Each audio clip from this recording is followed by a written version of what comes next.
Hello and welcome to the Venue Guide podcast. Today I've got Adam from Lilac Acres, and we're sitting down just to kind of hear his story and hear his venue story and kind of talk about the industry and some things he's learned, some things he's got for some of you guys, and we're just gonna have a good time. Yeah, Aiden, thanks for having me on. I really appreciate it. I really appreciate you coming out here to the venue. I think we're gonna have a great conversation today. I'm really happy to, tell our message to the world, to anyone that cares to listen. A lot of blood, sweat, and tears have went into this venue and into this business, so I love telling the story. Yeah, cool. And some random dude from the internet hit you up, so I appreciate you saying yes and allowing me to come down here. Yeah, man, sure. But we're both passionate about the wedding industry, so that's something we have in common. So. Absolutely. Yep. Well, just starting with your venue, just kind of curious about the background of your venue. When did you start? What's the story? Kind of what's the narrative behind your venue? Yeah, absolutely. So we opened the doors to this venue in 2019, and we only did a few weddings in the fall of 2019. But opening the venue took nearly 3 years when it came down to going through the village, getting the correct permits, going through the legal processes, whatnot, doing the plans, the architecting, the building, etc. Prior to that, though, the idea of the wedding venue really came from my wife. My wife had been in the industry for many, many years. She worked at a golf course previously, and so she had been through hundreds of weddings at this golf course, working hospitality there. Oh, sure. So she had the idea to start the venue. My father-in-law lives right across the street, actually, from our venue, and he knew the lady that owned this land. And the lady was actually going into foreclosure on the land. Okay. And she didn't want it going to a bank because she really didn't want it being the property being developed into a subdivision. Sure. Because we're out in the village of Waukesha, so it's countryside. We have 60 acres out here, and the lady just really did not want a subdivision going up. I mean, she was nearly crying over this. So we purchased the land from her at a good price with the promise that we would not develop it into some type of subdivision. Sure. But you still need to do something with land once you purchase it to make some money off of it. And this has always been my wife's dream. So we made that dream happen. Cool. Yeah, I think it's maybe a better use of land. I don't know, people need housing, but not all the land needs to be housing, right? Right. You got to do other stuff too. And this is an important part of people's lives is, many people do get married, not just live in a home. So I think it's great what you've done with the property. I walked around, it looks amazing. So. Yeah, we did a lot out here as well. I mean, there were different barns that were on the property when we got it. Some of them we revived, some of them we tore down completely. We're sitting in kind of the bed and breakfast of the property right now, and there was an old farmhouse right where we're sitting, and we had plans to renovate it, and it was going to be this beautiful old farmhouse. Well, we started, doing some work on it, found things that we really couldn't renovate around. Yeah, especially with codes and stuff. Right, yeah. Exactly. And so we decided to tear it down completely, and then we tore that house down completely, built this one brand new. So we did a lot of work down here, including the 2 barns that we were just in. So. You did a good job with the classic style in the farmhouse, because when I first saw the photo of it, I thought it was an authentic farmhouse. Maybe that's just me being dumb, but the front of it looks very authentic and true to what you would expect on a farm in this area, Well, it's kind of cool actually, because we had, when we were building the property, everything that was built down here on site. I mean, if you see pictures of the trusses, the roofing part inside of the venue, they're huge, and everything was built and sawed right here. We had a sawmill on site. Wow. We had, I think it was either 6 or 8 Amish gentlemen come down here and help us build that barn. They're really good at what they do. Incredibly good at what they do, right? And incredibly hardworking, great guys. We work with them on other jobs and stuff too. But it was a great experience. And like I said, everything that we did down here. Everything is custom, and tried to stay true to the style. Yeah, I like it. Hey, so since your venue's open, you've been open a couple years now. 2019, right? Was when you opened? Right. So, and of course, that's an amazing time to open, right before COVID. So, at least you got a few events in before that. But kind of how has the venue evolved since you first opened? How has your operations maybe changed, your procedures? Yeah, I mean, I think we've become very much more formal over the 5 years, right? Our business is a very small family business. It's my wife and I that operate the venue. We do the bartending. We have family and friends that do bartending and whatnot with us, but it's an incredibly small business. I mean, we're not a large corporation or anything like that. So when we started trying to be as simple as we possibly could, not implementing a lot of rules, not implementing a lot of processes, and trying to keep it as simple as possible. But, as time evolved, as we went on, we realized that we needed to pin down some of those rules. We needed to pin down some of those processes, not only for our sake, but also for our customers' sake. So each one of them gets the same type of process, the same type of experience, and a good experience as well. So I would definitely say that processes and rules have definitely evolved over time. That, as well as just the experience the customer has in general, right? So we've done a lot of things to implement more of what the customer needs are. So things like the ability to spend the night in this house rather than going to a hotel. Right? Things like, renting this house for certain hours in preparation for the wedding. Things associated with caterers, as an example, and what types of caterers you can and cannot use here. I mean, all of that has evolved throughout these 5 years, and it's still evolving. I mean, daily, we're still questioning if we're doing things right and if we should be changing. Cool. Yeah, kind of segueing from that, what are some of the wild stories, the experiences that you had that caused you to realize, oh, hey, we need to implement some new things, we need to make some rules? Like, I know you guys haven't been open very long, but surely you've got some spicy story. Because even in my short time in the industry as a photographer and a videographer, I've definitely seen and heard my fair share of disaster stories, days that went way too wrong. Yeah, I mean, I won't say they're all that spicy, right? But there's been things like when we first opened, we really, really wanted to have horses on the property. And we did. We had horses out here in the pasture, and we had some horses, we'd have somebody walk a horse down and the bride and groom would get to be with them. But then you start to experience things like kids going around horses where they might not should be going around horses. You have things like horses pooping all over the property everywhere that they go. It was just kind of one of those things that it did not work out well. Like, I would have loved to implement that. I would have loved to have it. Just did not work out well whatsoever. In terms of like other rules and stuff, we really want to have an open door policy when it comes to the caterers that we allow here. A lot of venues have a list of 3 to 5 caterers, and you need to choose from those partners, caterers. that's it. Right. Or even, they do all the catering themselves. We're not like that, right? We allow our customers to have any caterer of their choosing. We just have 2 rules, essentially. They have to be licensed and insured, so it has to be a real company, right? Can't be Uncle Joe cooking ribs. Exactly. But then the second rule that we have is they have to have servers.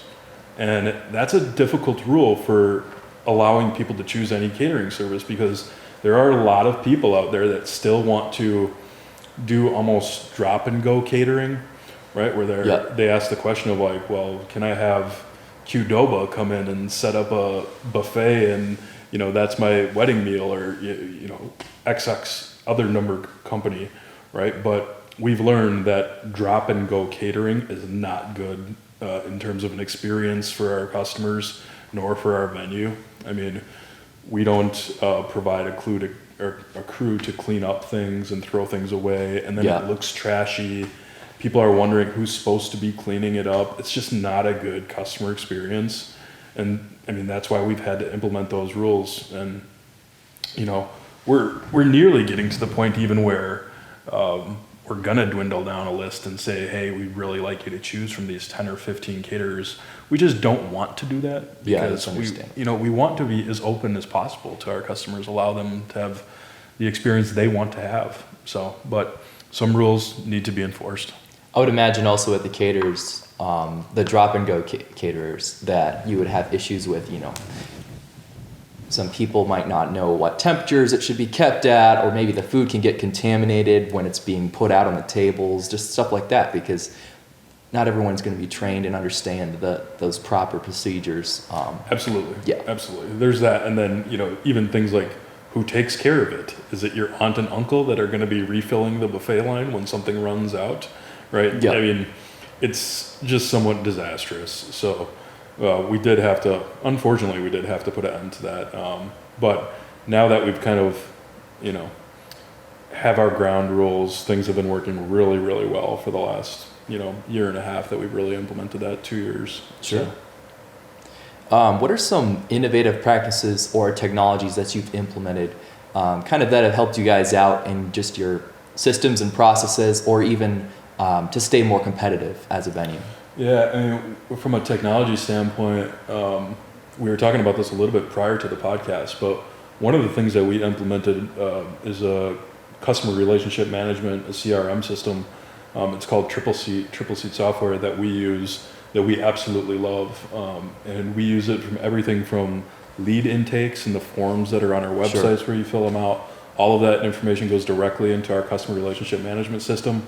The great thing about that is all of our employees can see everything in that system. They can see every conversation.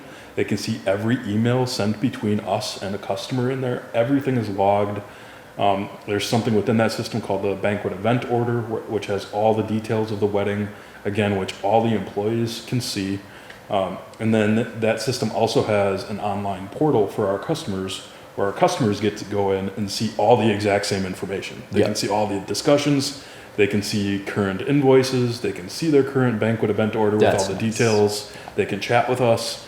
I mean, it's a really, really great piece of software. Prior to that, for the first year and a half, we were doing things on spreadsheets and doing things like the old school way. And I can tell you, it's night and day. It is so much nicer using this software. So it helps. Nobody's happy when you lose someone's phone number, or you know, you get an email and you can't find it. That's just, it's such a nightmare. And we've made mistakes. Yeah. We have made mistakes. We are not perfect by any means. We've made some mistakes, so we are learning from them. What are some of the main difficulties that you've had running a venue, just from like the day-to-day basis of the operations? What is some of the main challenges that you've had to get over? I think scheduling probably is the first one, and that's kind of more internal for us. But you know, we had to kind of figure out the best times to be here, the best ways to give our customers the best experience. In the beginning, we would do everything by private appointment, and I would essentially, anytime anyone wanted to do a tour, a showing, a sit down, whatever it may be, I would be saying yes to. I'd be here sometimes, 8 o'clock in the morning, sometimes 7 o'clock at night. My wife and I, we both have little kids. We have a 7-year-old and a 4-year-old. And that was a struggle at first, not to mention every weekend having 2 or 3 weddings that, are all-day affairs. So that was difficult in the beginning, but again, it's one of those things that we've evolved over the 5 years, and we do things that, just make more sense. I mean, we have open house Sundays. I think it's every 3rd Sunday of the month, where all of those are online. We let all of our leads, all of our current customers know there's an open house date.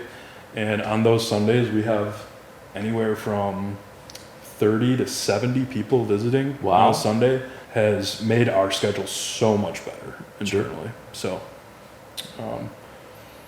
that definitely was a struggle at the beginning.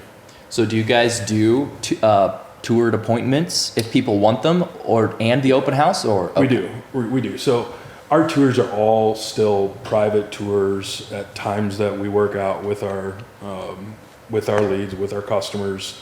But we've also became a little less open in terms of, being able to do it any time of any day. We try to group them together. Sure. So we're not here, 15, 16 hours a day, right? We try to group them. So we've learned from it. We're doing it a lot better, but we're still trying to provide the best experience to the customer and allowing them to come out when they can come out too, because people work, people have lives, and we have to work around that. We have to be accommodating. Sure. So if you could hire one employee and they were perfect at everything they did, right? They were Superman. What area of the business would you put them in? Oh, it's kind of a difficult question, because there's really there's only two positions that we have out here at this business. There's one that is kind of, I would say, almost like a general manager of everything, which both my wife and I act as. And then the only other position that we have here are bartenders. Okay. And every other kind of job that's here, cleaning, groundskeeping, etc., we hire out to service companies. But if I were to hire one perfect person, it would be to replace what I do or what my wife does. Absolutely. Because it's a demanding job. Sure. Right? And there's a lot of things that you need to be good at. You need to be good at talking with people. You need to be comfortable talking to people. You need to be good at selling, essentially. You want to, sometimes the venue sells itself, but you also want to be delivering the right message. Sure. You have to have a good memory. You got to remember the conversations that you have with all the couples that you're with, right? When a couple comes in, they're having an experience with you that they do not forget, right? And you should not forget that experience as well. You should remember every couple, every name that comes in. When you see them somewhere in public, you should be able to shake their hand and say hi and hello and how are you doing? And honestly, that's a really, really hard thing when you have 100 weddings, literally 100 weddings booked out into the future, 200 people, to remember them, remember every conversation between it. It's very difficult. But you have to be on point like that. Not to mention, you have to know how to run a bar. You have to order bar inventory. You have to order your linens. You have to order, everything else under the sun that needs ordering here. It's a big job with many different skill sets involved. So how do you ensure customer satisfaction when there's difficult situations, when there's conflict? You guys have very good reviews, and you have, I think, five stars. You're rated five stars. Right. So what do you do to uphold that? If you have someone who has in the past, if they've had a negative experience, how do you reconcile that? Yeah, first and foremost, calmness, honesty, right? Transparency. Those are words that are thrown around a lot, but that's really what it's about. If somebody is unhappy with something in particular, being calm and talking about the situation, talking about what they're unhappy with, how we resolve it, etc., is what we need to do. We haven't really had that many bad experiences out here at all. I can probably count them all on one hand. Sure. Right? But, weddings are difficult. They're stressful days. There's a lot of anxieties during weddings. Personally, I thought prior to doing all of this that we would have seen tons and tons of bridezillas, right, throughout the process. It's not the case. The majority of people are very, very nice. Everyone's good. It's not as intense or high strung as you think it would be, but it still can be at times for some people. Okay. Right? And so you really have to learn how to stay calm with the situation, no matter what it is, and that's dealing with customers and that's dealing with vendors. Right? We deal with a lot of vendors, DJs, caterers, etc. There's rules to be followed. If people don't follow the rules, you have to deal with them appropriately. And I've definitely learned throughout the whole process, staying calm, and just talking through the issue calmly is definitely the way to go. Sure. So. I think you kind of weed out some of the bridezillas just based off your area you're in, and also secondarily your price point. Because if your price point's a little bit on the lower end, sometimes you'll attract some of the negative kind of families that have a little bit more of some energy that you might not want around your venue. Right. You know? Yeah, and our price point, we're probably average in the area, or maybe a little bit under even, but we're a little bit different than other venues because we're an all-in-one venue. Yeah. Right. So there's the ceremony barn here where you have your actual wedding ceremony performed. Then there's the main reception barn where you have your wedding reception, you have your dinner, you do your dancing, etc. And then there's the house that we're sitting in that is, we call it the event house, but I mean, it's the house for the bride to get ready in, as well as for the couple to stay the night in rather than a hotel. So we try to separate ourselves being that all-in-one venue. And we also try to be very competitive in our rates and make it incredibly easy for the customer with our rates, right? Yep. A lot of venues that you go to, they hand you a price list and there's 70 line items on the price list and 70 things to choose from. And they've got all these upcharges you don't know about and these fees if you're bringing dogs and little kids. You've got to be 30-year-old adults, otherwise they're going to charge you a lot more. It's crazy. I always tell the story that my wife and I got married in a champagne lounge in downtown Milwaukee. And one of the options that they had for us was hanging lights in the venue. And they already had hooks up everywhere, all that kind of stuff. Yep. They would just take them down after every event. For them to hang the lights in the venue was $1,250 for us. The lights probably didn't even cost $1,250, nice. Right? So it's just, when we started this, we were like, no, we are not doing that to people. Here we have 3 things that you pay for. We have the rental fee, the bar package, whichever you pick out, and then if you want to rent linens through us, you can do that as well. Those are the 3 things you're paying for. I mean, we make it that simple. There are no hidden charges anywhere. I think all of that is absurd. I think the industry should stop doing that and be more upfront about things. I mean, I understand why they do at times, but I think it's absurd. I think the customer experience, when you simplify it, is so much better. Yeah. And at the end of the day, I think if you truly have your customer's best interest at heart, then everything's going to sort itself out in the end, right?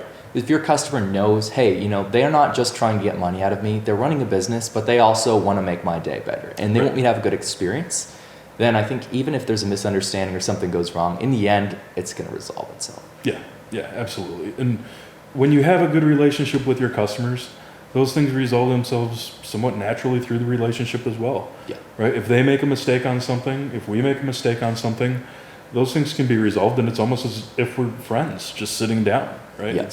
It's easy. Like I said, my wife and I were a very small family business, friends and family as well. We're incredibly easy to work with, incredibly easy to talk to. You can text us, you can call us, all that kind of stuff. So it just makes the relationships with the customers so much better.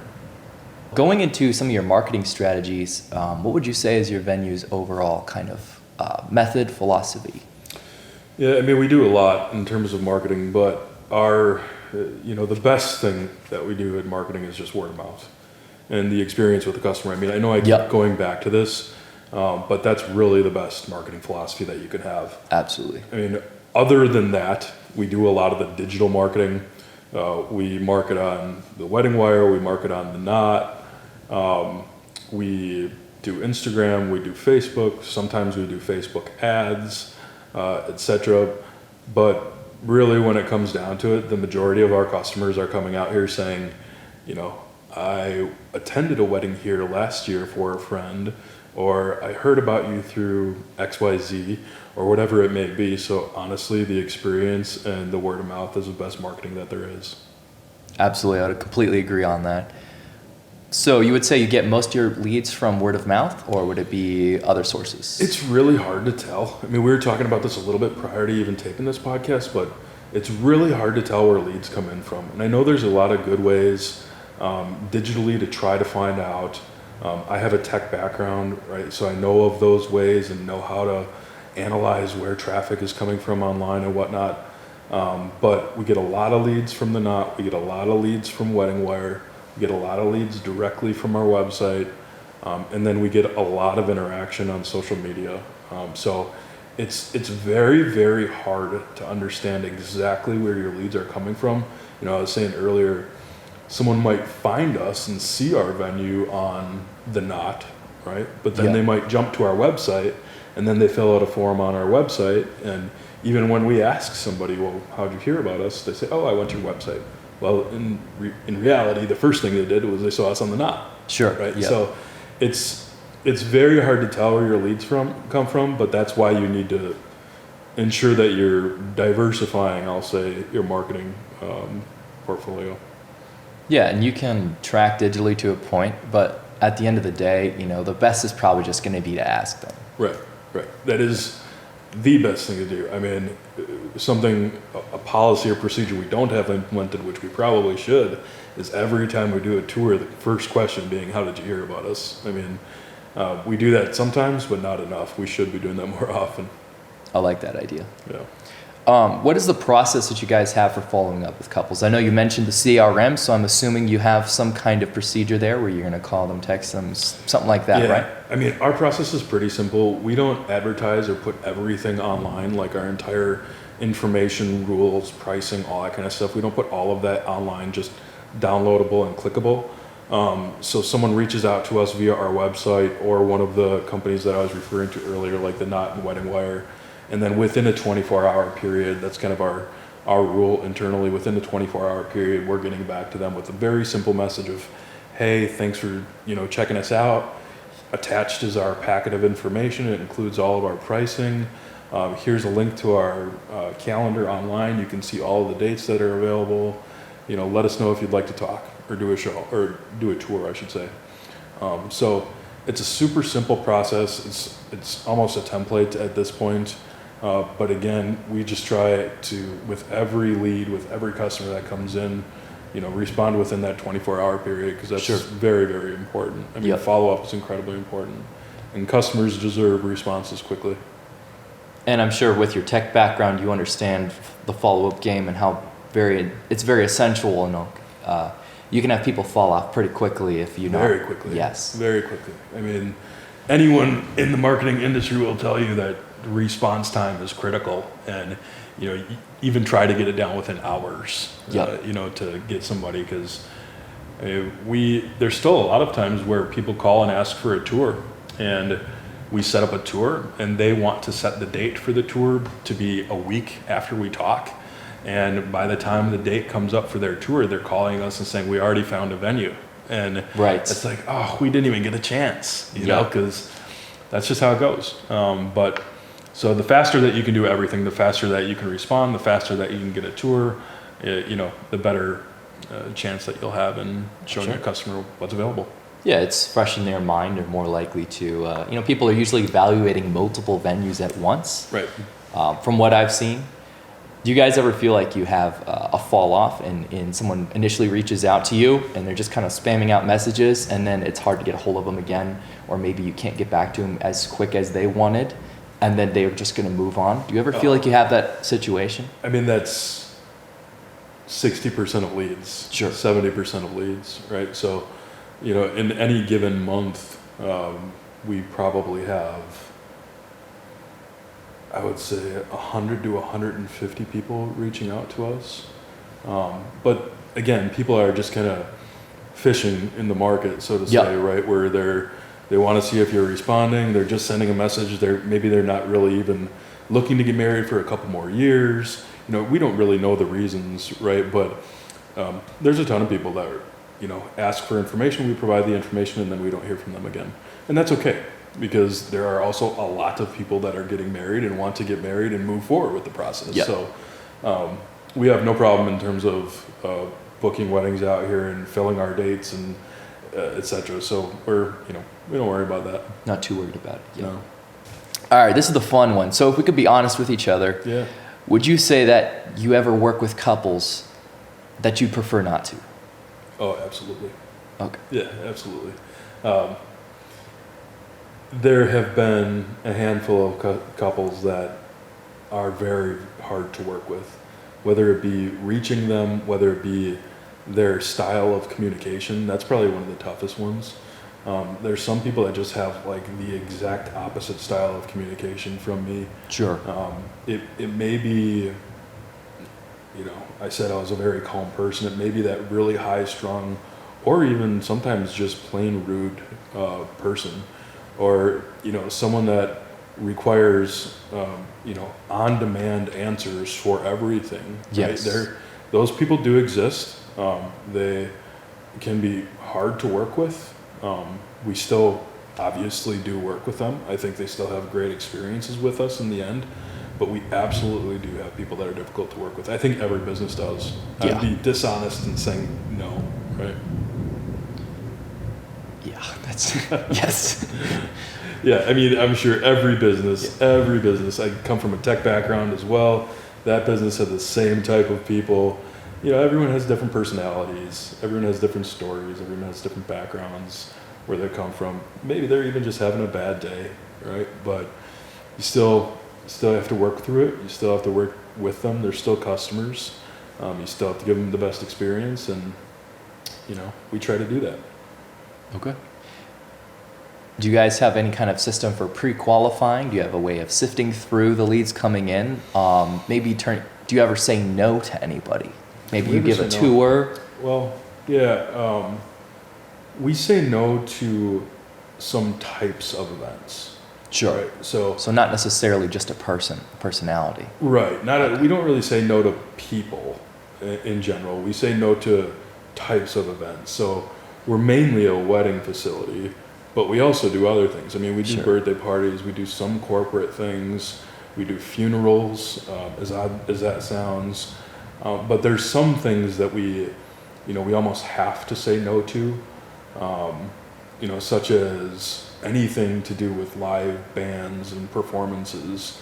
I mean, we have to say no to. There's things where someone wants to come in and do a 3-hour event, and we have a particular pricing methodology with a particular hours and renting a duration of hours, and if it doesn't work, it doesn't work. So we say no more to events, and we say no more to caterers, probably, than any particular person Sure. or customer.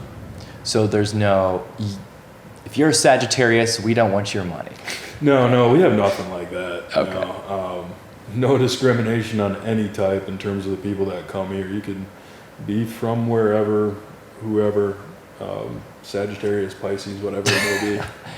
Except in Aries, not the Aries. That's right. I would know. So if you had to get your couples from one method, one place, and you had to shut down everything else, what would you do? If we had to get them from one place? Yes. In terms of like a marketing funnel? Yes. Well, that's pretty simple. That's definitely like our website. If anything, I would love couples to go directly to our website every time. Okay. Fill out the form that we have on our website.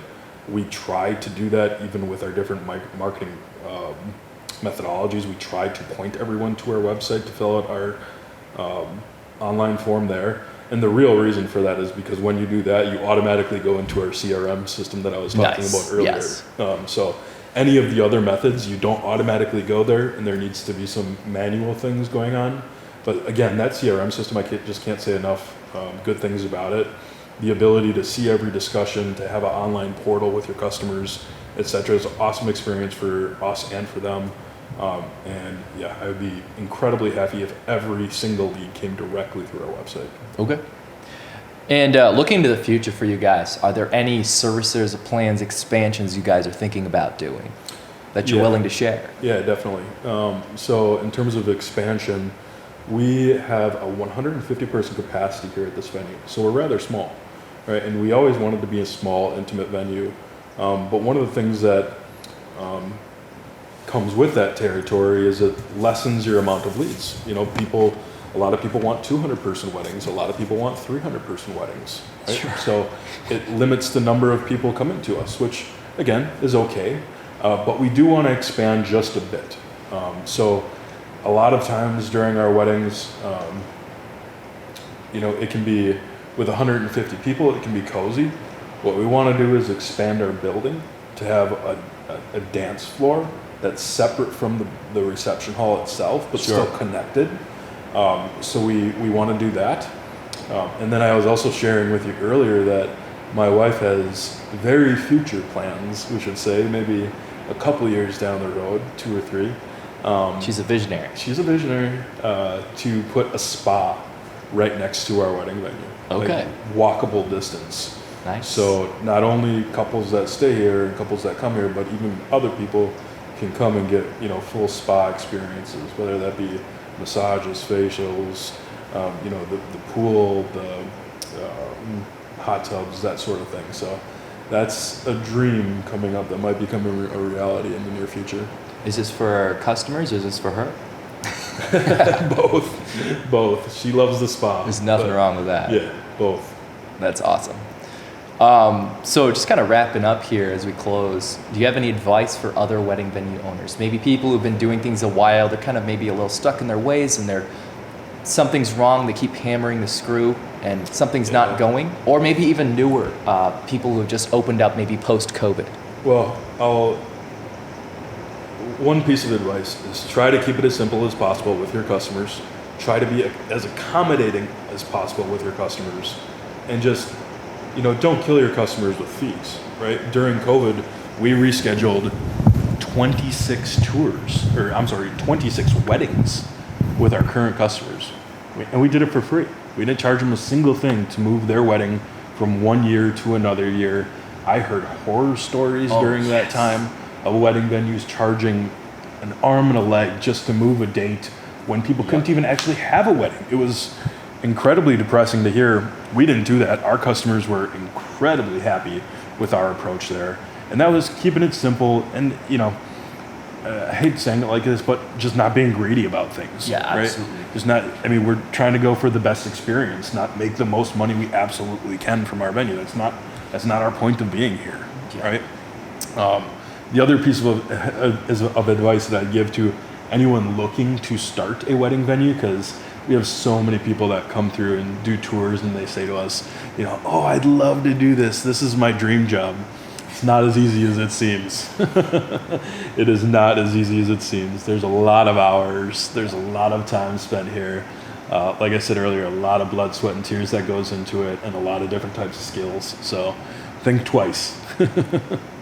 I think it's safe to say it's not a side hustle.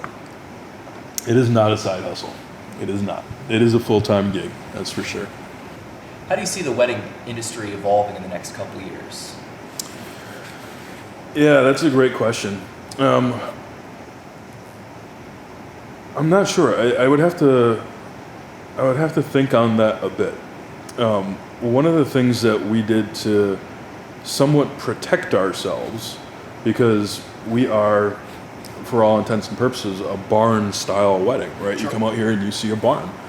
Well, I'm not sure that barn-style weddings will last forever. Sure. Right? What? I hope they do, right? But things go in and out, right? It's a bit of a trend.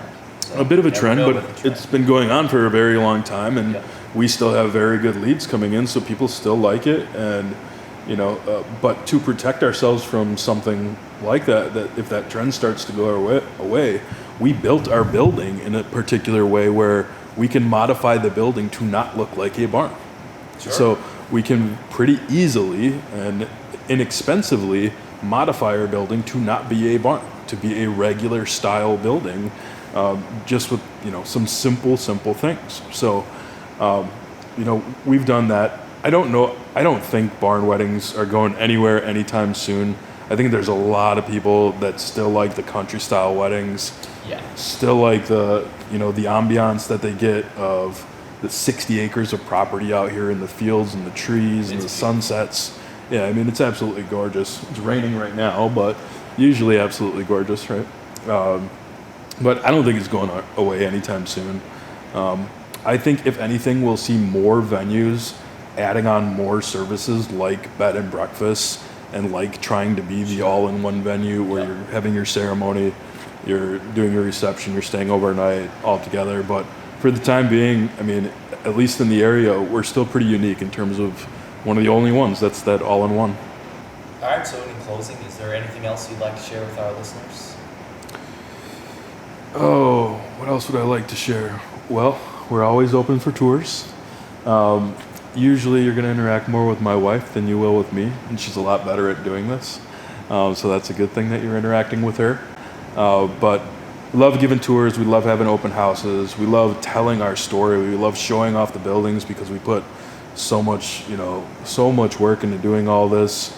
And we just absolutely love having people out here having a good time, right? And seeing people smile, seeing people laugh, seeing people party and have a good time out here is what we did this for. It's been fantastic, and thank you for having me. Enjoyed it very much. Of course. Yeah. And how can people get in touch with you and learn about your venue? Yeah, definitely. If you want to get in touch, the best way to do that is through our website. It's lilacacres.com. Incredibly simple. LILACACRES.com. Again, lilacacres.com. You can Google us. We come up right away. You can always call us. Again, the number that you see on Google or on our website, those are cell phone numbers of my wife and I that are sit right in our pocket. So call us, text us, however you'd like to get a hold of us. Email is always great. It's almost easy. We reply right away. But if you're someone that likes to call or text, please do so. All right, well, I appreciate you coming on. Cool. Thanks, Aiden. Yep.